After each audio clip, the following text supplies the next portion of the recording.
Now let's get back to our cyber stalking coverage. I'm joined by lawyer Oluwa Todimuige.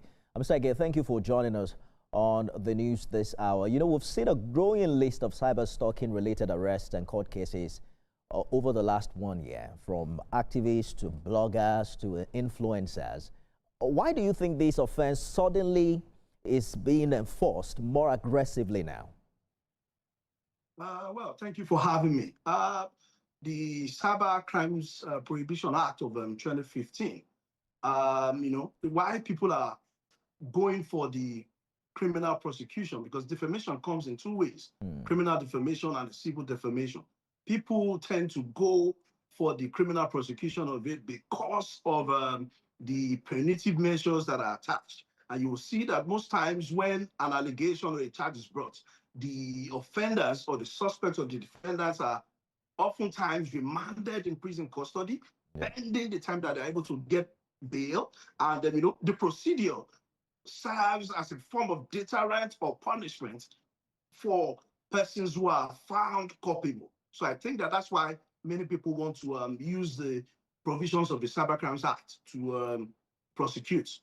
You know that critics argue that cyber stalking laws are increasingly being used to silence critics, while supporters say the law in itself protects people from harassment and online abuse. But from a legal standpoint, where should the balance lie? Well, the truth of it is that the provisions of the law is very clear, particularly Section 24, subsection 1 of that provision is very clear that cyber stalking, cyber crime, is when you use the computer or the social media to propagate offensive statements, story or untruth against another person.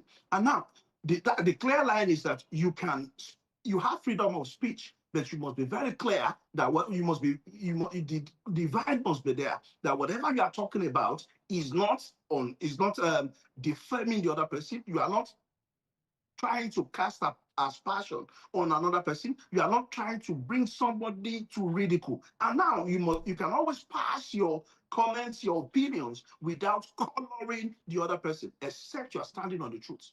Many cyber stalking cases we've seen in the past year revolve around what authorities describe as derogatory or offensive remarks. But how do courts determine when speech crosses the line from criticism into a criminal offense? Well, criticism is different from derogation.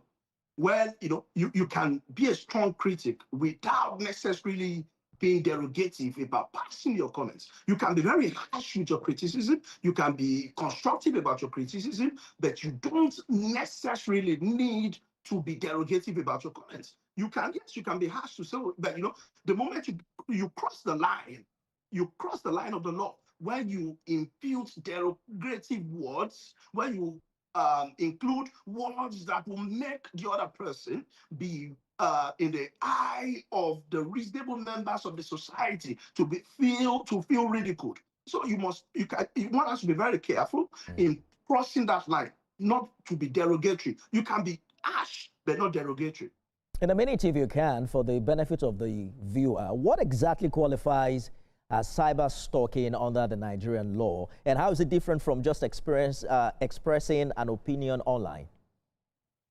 Now, very well, thank you for that. Now, you will see that what the provisions of that act says that, particularly Section 24, sub 1, says that you should not use the computer, the internet, or social media to put another person, to bully another person, to put them in bad light, to issue statement of untruth, unverified facts against such persons that will make reasonable persons of the society doubt their personality or impugn their character. Having said that, that means that you must, if you are going to criticize anybody, ensure that you have your facts in order. And you will see that a couple of times that people have been charged to court in respect of cyberbullying, they have been able to go to court to nullify that charge as a result of the fact that they are able to portray their whatever arguments they have canvassed on social media with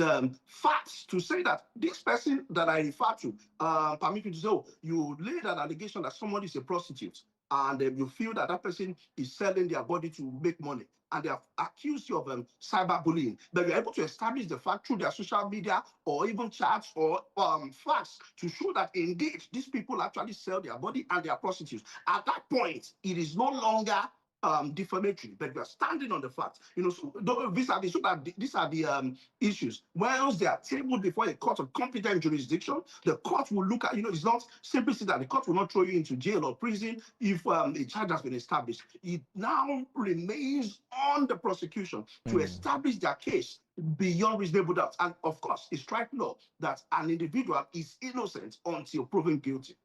Sounds more like keypad warriors now have to borrow some sense before commenting online, because what you tweet today can land you in court tomorrow if you don't have evidence. Good place to leave it. Lawyer Oluwatodimuige, thank you so much for talking to us. Thank you for having me.